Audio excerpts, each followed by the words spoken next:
Hey, niaje wase mko poa? Hata mimi niko poa. As you can see, we've tried to modify the set a little bit, but all thanks to me, the creative director. But I'd like to shout out here the men behind the camera, behind the scenes. Anyway, I'd like to welcome you to another session of Just a Podcast. As usual, I'm your host with the most, they call me Timothy. And today, we are doing the second round of Tales Left Untold.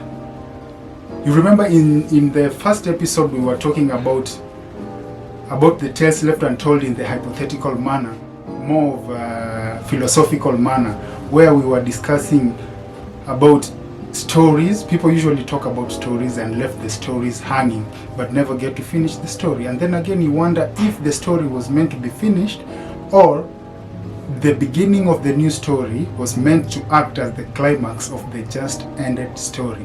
And today we are here to talk about the same.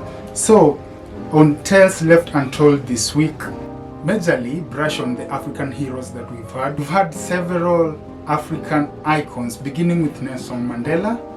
I wouldn't say Jomo Kenyatta was a hero to me. Another hero was Robert Mugabe, but nobody dares to tell the story about Robert Mugabe. They all care about the right of the people. They all care about socialism, and they forget that Robert Mugabe was the first president, I think, in Africa, as far as I can remember, not to allow the white settlers in his land.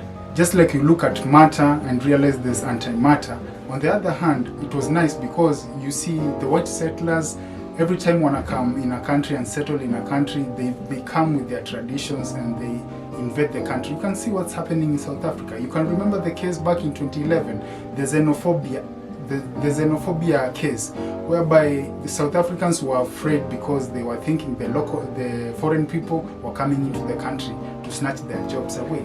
That's another tale, but people never talk about such tales. All they care to talk about is the mainstream tales, whereby they get the likes, they get the views, they get the comments and the shares and everything else. But as for me, the reason why I started this podcast is to just handle stuff like that. I'm not going to take it for a long time, but trust me, as much as we are going on these episodes each and every time, I'd like to assure you of one thing. We are going to get as exclusive as possible, as explicit as possible in these talks. And the seat is just getting hotter, so trust me, wherever you are, if you feel uncomfortable, go and take a cup of I won't advise a cup of coffee, a cup of water. Calm down your nerves and come back to listen to Tales Left Untold. We need to refocus and restructure our way of thinking when we are talking about these tales, because I tell you there are many stories. Like for example, you've never told your story. Nobody has ever heard your story, but you're just taking your time to listen to other people's story. Ask yourself this question before you go to sleep tonight, or before you do anything today. Who will tell you a story? I'm not going to tell you a story because I'm fighting to tell my story. And how am I telling